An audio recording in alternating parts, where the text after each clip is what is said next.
कि वर्ण उस मूल ध्वनि को कहते हैं जिसका खंड या टुकड़ा नहीं किया जाता है। और एक तरह से हम लोग इस तरह से बोल सकते हैं कि मुख से निकली हुई ध्वनि, यानी हमारे मुख से निकली हुई ध्वनि है ना, कि उस सबसे छोटे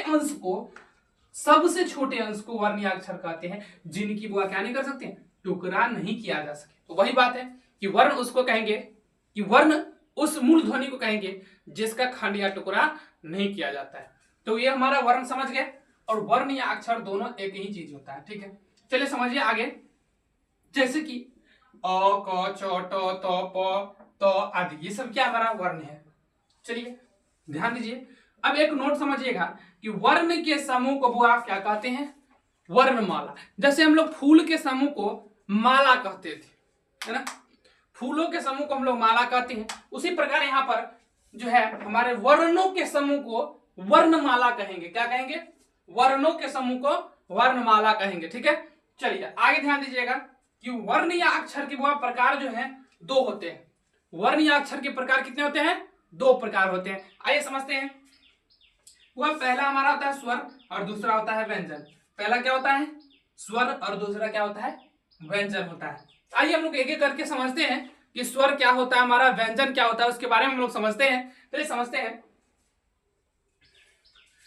कि अब हम लोग स्वर के बारे में समझते हैं।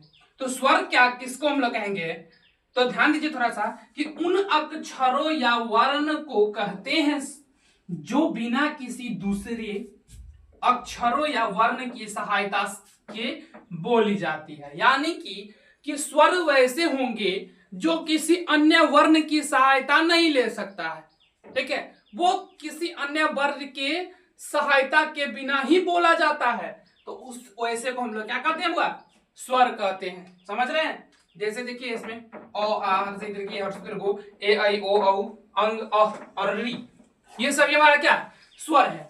आगे पढ़े थे, अब हम समझेंगे स्वर के प्रकार किसको हम लोग कहेंगे। स्वर के प्रकार भी होते हैं, ठीक है। स्वर हुआ कितने प्रकार के, तो स्वर होते हैं दो प्रकार के, ठीक है। एक होता है हर्ष स्वर, एक होता है हमारा दीर्घ स्वर। चलिए पहले हम बारी बारी जानेंगे। पहले हर्ष स्वर के बारे में जानते हैं, फिर दीर्घ स्वर बारे में जानेंगे, उसके बाद हम लोग जानेंगे व्यंजन के बारे में, फिर हम लोग जानेंगे कि व्यंजनों का वर्गीकरण एवं स्थान, यानी उच्चारण स्थान उसका कहां पर है वो जानेंगे। चलिए ध्यान दीजिए, चलते हैं हम लोग।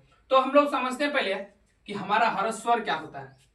ध्यान दीजिएगा कि जिन अक्षरों को बोलने में कम समय लगता है उन्हें हर्ष स्वर कहा जाता है, उन्हें हर्ष स्वर कहते हैं।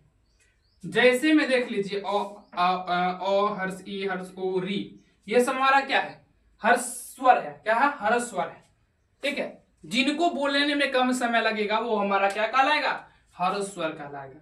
और दीर्घ स्वर हमारा क्या होगा कि जिन अक्षरों को बोलने में हर्ष स्वर से अधिक समय लगता है उन्हें क्या कहते हैं हम लोग, दीर्घ स्वर कहते हैं। क्या कहते हैं, दीर्घ स्वर कहते हैं। और इसके एग्जांपल की बात करें तो जैसे आ ई ए ऐ, ये सब क्या हमारा हो जाता है, दीर्घ स्वर हो जाता है। आइए उसके बाद हम लोग व्यंजन की बात करेंगे। तो व्यंजन के बारे में हम लोग अगर बात करते हैं तो व्यंजन किसको कहते हैं, तो व्यंजन हम लोग कहेंगे कि उन अक्षरों को या वर्ण को, उन अक्षरों या वर्ण को हम लोग व्यंजन कहेंगे जिन्हें क्या होगा, जो स्वर के सहायता से बोली जाती होगी, जिसको हम लोग यानी कि बिना स्वर के सहायता जिसको हम लोग नहीं बोल सकते। तो व्यंजन किसको कहेंगे कि व्यंजन वैसे अक्षर या वर्ण को कहेंगे जो स्वर की सहायता से बोली जाती है। क्या है, स्वरों की सहायता से बोली जाती है। जैसे देखिए हमारा क्या हो जाएगा, को चो टो तो पो, ये सभी क्या हमारा है, व्यंजन है। अब देखिए कि बात जैसा कि अभी बताया हमने कि अब हम लोग पढ़ेंगे व्यंजनों का वर्गीकरण एवं स्थान, यानी कि उनका उच्चारण स्थान, कहां से उनका उच्चारण होता है। तो थोड़ा ध्यान दीजिएगा कि क वर्ग की अगर हम लोग बात करें तो क वर्ग में हमारा आता है क ख ग घ अंग, ये सभी हमारे क वर्ग के अंदर आते हैं। और इनका उच्चारण स्थान हुआ कहां होता है, कंठ हो जाता है। इनका उच्चारण स्थान क्या होता है, कंठ से इनका उच्चारण हम लोग करते हैं। आइए अगला देखते हैं हम लोग चौ वर्ग का। तो चौ वर्ग में आता है चौ छ जौ झ यो, और इनका जो उच्चारण हम करते हैं वो हमारा तालु से उच्चारण होता है। ये तालु से उच्चारण इसका होता है। चौ वर्ग का उच्चारण स्थान क्या हो जाएगा हमारा, तालु हो जाएगा। क्या हो जाएगा, तालु। आगे हम लोग ध्यान देते हैं तो टौ वर्ग, तो टौ वर्ग की हम बात करेंगे तो टौ वर्ग में क्या सब आएगा बुआरे, टो ठो डो ढो अन्नो, तो ये जो टो ठो डो ढो नो है, इसका हम लोग उच्चारण कहां से करते हैं? तो ट वर्ग का उच्चारण कहां से? मूर्धा से होता है। ट वर्ग का उच्चारण स्थान कहां होता है? ट वर्ग का ट का उच्चारण यानी कि ट वर्ग जितना भी ट वर्ग है उसका उच्चारण स्थान कहां? मूर्धा यानी मुख से, मुंह से। आगे ध्यान दीजिएगा कि तो वर्ग, तो तो वर्ग में आता है क्या? तो थ द ध न, और इसका उच्चारण स्थान हुआ क्या हो जाता है? दंत यानी कि दांत। आगे समझिए, प वर्ग में क्या आएगा? प फ ब भ म आएगा, और इसका जो उच्चारण स्थान होता है वो क्या होता है? ओष्ठ से उच्चारण होता है इसका। कहां से होता है? ओष्ठ से। आगे ध्यान दीजिएगा, एक यन वर्ण है। क्या है? यन वर्ण। इसमें आता है बुआ, यन वर्ण में आता है य र ल व, ये आता है, और इनका उच्चारण जो होता है ये अंतस्थ स्थान से होता है। ठीक है।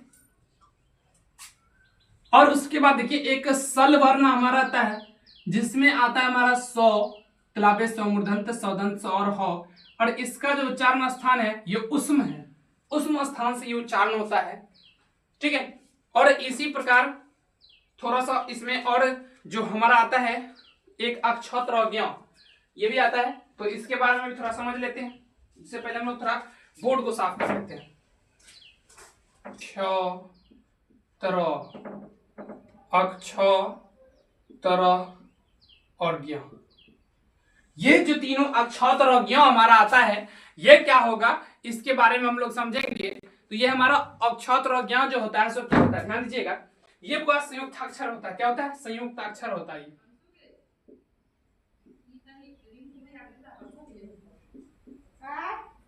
ये हमारा होता है संयुक्त अक्षर होता है। क्या होते हैं इसको? ठीक ना। और इनको हम लोग व्यंजन के अंतर्गत नहीं गिन सकते हैं, नहीं गिना जा सकता, सॉरी मिलाया नहीं जा सकता, अंदर नहीं गिना जा सकता है, अंदर नहीं गिना जाता है। आगे समझिएगा, और ये इस प्रकार बनते हैं। और ये बनते किस प्रकार हैं?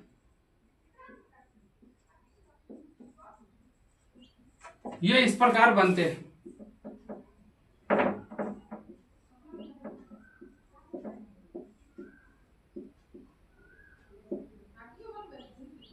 देखिए किस प्रकार से बनते हैं, इसको हम लोग समझ लेते हैं। थोड़ा सा मार्कर चल नहीं रहा, दूसरा मार्कर में चलिए ध्यान दीजिएगा। अब ये किस तरह से बनता है इसके बारे में थोड़ा समझ लेते हैं। वो ये बनता है को और सौ से मिलके बनता है।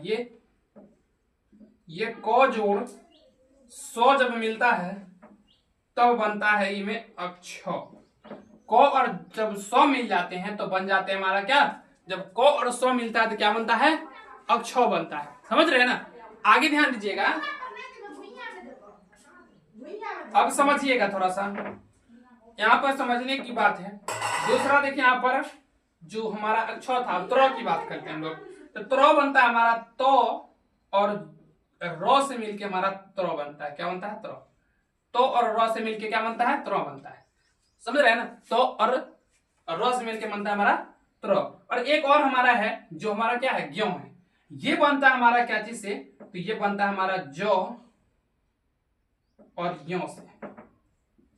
जो और यों को जब जोड़ देते हैं तो हमारा बन जाता है जो, और यों को जोड़ के बाद बन जाता है हमारा ज्ञ।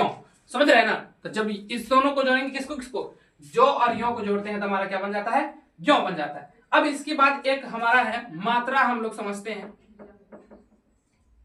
मात्रा। मात्रा किसको कहेंगे?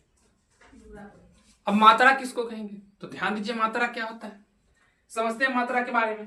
तो हम लोग कह सकते हैं कि व्यंजन के, क्या कह सकते हैं? व्यंजन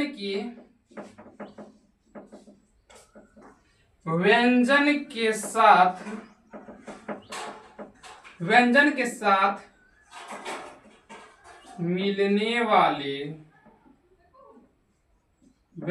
साथ मिलने वाले स्वर के चिन्ह को मात्रा कहते हैं। मात्रा कहते हैं। समझ गए। तो इसको हम लोग कहते हैं बुआ मात्रा कहते हैं। अब समझिएगा थोड़ा सा कि मात्रा के कुछ हम लोग देख लेते हैं एग्जाम्पल इधर। ठीक है, चलिए आइए समझते हैं कि किन किन को कहेंगे। जैसे हमारा क और अ मिलकर के बन जाता है। देखिए क जोड़ अ मिलके क्या बन जाता है? क जोड़ अ मिलके बन जाता है हमारा क बन जाता है। आगे समझिए, क जोड़ ओ मिलके बन जाता है हमारा क्या, क बन जाता है। इसी प्रकार से हम लोग समझते हैं, तो हमारा मिलके बन जाता है क जोड़ आ मिल करके क्या बन जाता है हमारा, का बन जाता है। ठीक है, अब क जोड़ ई मिल करके बन जाता है हमारा की बन जाता है। ठीक है, और इधर क जोड़ उ मिलके बन जाता है हमारा, क जोड़ उ मिलके क्या बन जाता है, कू बन जाता है। क जोड़ उ मिलके बन जाता है हमारा कू, यहाँ पर बन जाता है ई, की। क जोड़ ई मिल गया तो क्या बन गया, की। ठीक है, इसी प्रकार से और सारा है, जैसे क जोड़ ए मिल जाएगा तो क्या बन जाएगा, के बन जाएगा। क जोड़ ए मिल गए तो क्या बन गया हमारा,